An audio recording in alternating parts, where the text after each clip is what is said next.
Hello and welcome everyone to the channel.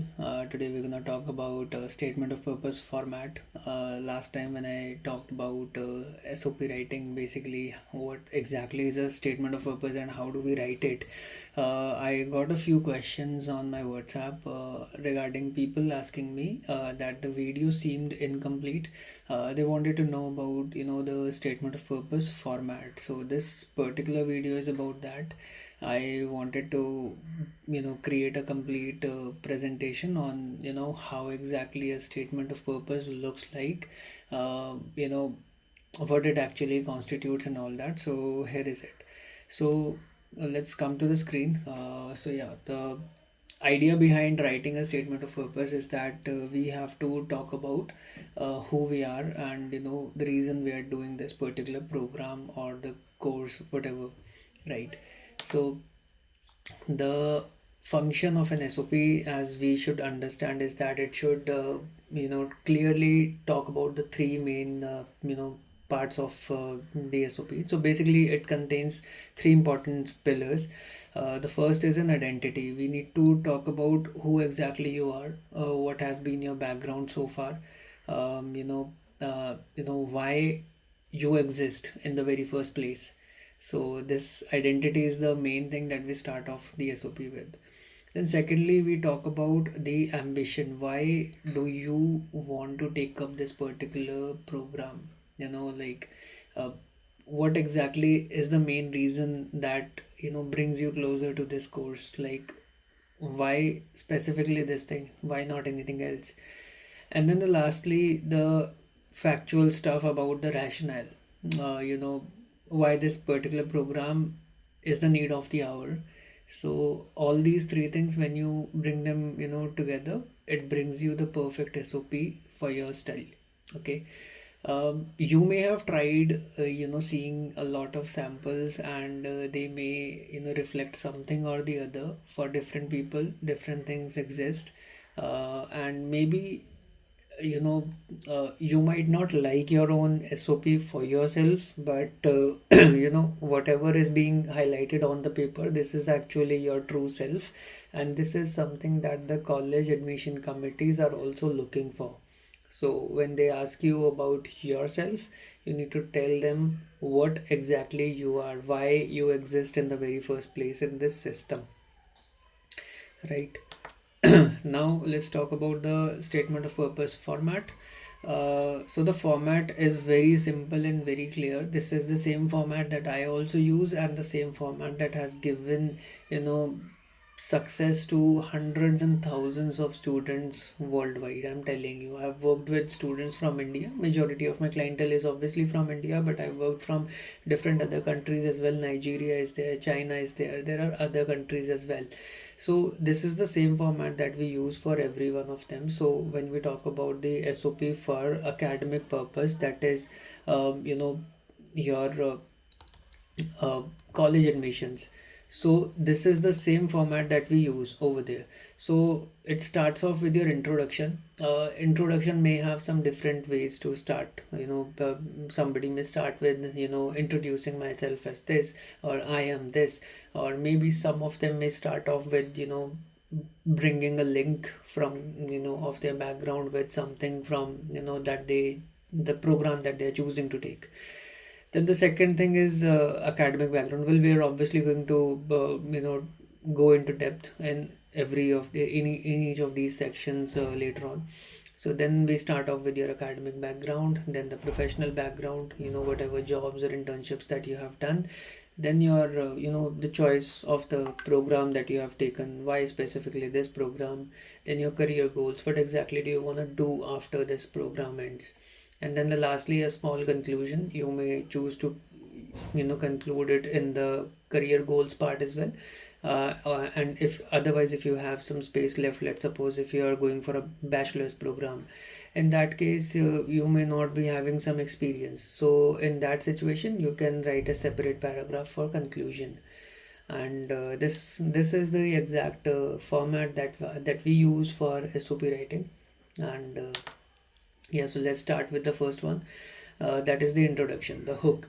So the idea behind writing a hook is to get the attention of the admission committee. The opening is something that you can maybe see. Ideally, we say that we should avoid using "I have always wanted to" such kind of vague situation statements, but if there is nothing like that, then you can mention, and there are ways to modify such statements as well. So if you think you can pull off something good or nice with this, you can definitely do that. Otherwise, based on the word count requirement, we need to think something unique for the introduction. For the introduction, you can take some ideas from the latest researches, or something recent that's happening in the news or something like that. So according to those things, you can write something for the introduction. Otherwise, a simple approach like, "Hi, I am this, and this is why I'm taking up this program," such introduction may also work in some situations. Then next up we have the academic background. So academic background is a necessity to mention. See, if the ideal word length of the SOP is in 800 to 1000 words, in such a situation we can talk about the academic background paragraph as a separate thing. So in that we have to go and talk about everything that you have done. So for example, your 12th class, your bachelor's, and if you have done something of masters, or your maybe diploma or something that you have done, you can talk about them over here. So academic background must go in a very chronological order. Otherwise, if you don't want to include your 12th class, which we usually refrain from mentioning if the student doesn't have much things to mention, in that case you can start off with your bachelor's and then go straight to the master's or your diploma that you have taken up. Make sure that you are adding very relevant information in your academic background paragraph. A lot of people may end up writing about different academic achievements, which may not be helpful in creating a link between the particular program that they are going for. Next, we have the professional background. So professional background is something very important for a lot of colleges. They might ask you for 1 to 2 years of working experience as a part of the eligibility criteria. So if you have 1 to 2 years of experience, then you should definitely be mentioning about all of the things like your internships, your full-time work experience, and even your academic projects if you have done, be it your individual or your group projects. You can mention everything. So the idea behind writing your professional background is not to write it in a very CV style manner, in a very resume style manner. So think of it that way. Next up, very important is something is the why this university part. So the idea behind writing why this university is to tell the admission committee why exactly do you want to take up this particular program from that particular university. A lot of students tend to write a very generic SOP in which they don't mention about the about the college that they're choosing. But this is very important. This tells the university that you have done your own research about why you wanna take up this particular university, and specifically this program from the university. In that you can mention specifics from the curriculum that the college is going to teach you, and lastly the faculty under which you wanna study. So these are the kind of things that you can mention about it, and if you include all of these things, this can make a really good impact on the SOP and will definitely show the admissions committee that you are interested in this particular program for a specific reason. Next up, we have the career goals. So, for most of the people, they can include the career goals in their conclusion paragraph. If not, otherwise, you can mention specifically why exactly this program is helpful for your career. So, you can link your past career achievements to the things that will happen after completing this particular program. So when you do that, that can create a really good impact. So make sure you're writing your short-term goals and your long-term goals as well. but try not to make some generic statement over here that you want to get some decent jobs, or you want to complete this particular course in the short term goals. This is a very vague statement that you can put up over here, so make sure you have something very specific, like which specific jobs you want to take up, or any specific companies that you have in your mind, and in the next 5 to 10 years, where exactly do you see yourself. Okay, so this is what you can include in your career goals paragraph. And then the lastly is your conclusion. You can write a short summary of the entire SOP. Although I see these things, these components that we are mentioning over here is something that largely anyone and everyone should focus, but I primarily refrain from writing a short summary for the conclusion paragraph. I end up the statement with a reaffirmation. So this is something that goes ahead with a short CT, a call to action that we say.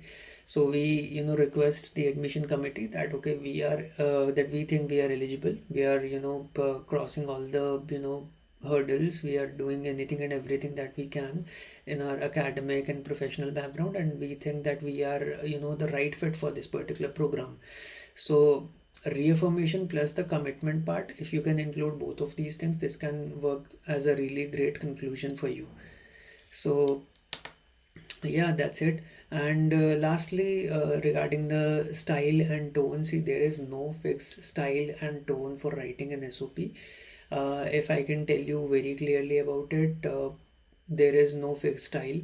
If you had come to me like 2 to 3 years back when artificial intelligence did not exist for the public use, I would have shown you some samples that were written exactly like how ChatGPT and all these tools are writing these days. But since these AI tools have given a very monotonous tone in these days, we actually refrain from actually sharing details to these AI tools, because that would actually make up your mind that okay, this is what an SOP should look like for your profile, but that is not the truth. Uh, Even if you're not presenting your own profile, if you give your details, if you give anybody else's details to those AI tools, they might end up giving you the same, content, same style of writing, same language, and all same tone. So you should be your own original voice for your SOP. Bring your own original voice, bring your originality in this. So if you bring it up, this can really work good for you. Just make sure you're not using any sort of AI tools, and apart from that, if you think you're making some grammatical mistakes, you can take help from Grammarly. That can be a really good tool for you. And then the lastly, you should avoid writing cliche statements. Avoid something that's very dramatic or something like that.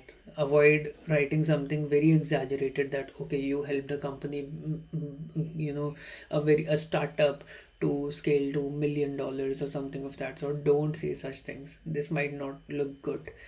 Be realistic. Tell them what you have done in a very simple manner. Tell them what you aspire to do and how all of this would help you in your career ahead. Then again, stop using any generic statements as well. Generic SOPs get caught up really soon, and the admissions committee don't like it as well. And if you can, then try to create a good flow in anything, in the entire profile that you have. In the second or third slide, I may have shown you the format of an SOP. Try to follow that and make sure that it has a good flow in the entire SOP. So the final checklist, is your statement of purpose ready with this? Yes and no. Yes, because it is following all the guidelines and anything and everything that the colleges are looking for, and no, because you need to edit this afterwards. Now take a break of 2 days if you can, and then have a revisit of the same SOP. Once you revisit that, then you will be able to find out where your SOP lacks, and then you can start working on it. Make sure that you have the first version saved with yourself, and then the second version is a different file, because a lot of times you may end up losing the progress that you have done in the first draft. So I hope this video would help a lot of you in understanding the exact format for writing an SOP. I hope this video was of good help to you. Thank you so much for watching in, and yeah, if you need any support for writing your SOP, you can definitely reach out to me over here. My details are mentioned. You can, and if you need some help with your SOPs review, you can definitely send me a text over here on the WhatsApp number 8447385389, or otherwise you can visit the website sop-writer.in. Thank you so much for joining in. I'll see you in the next video.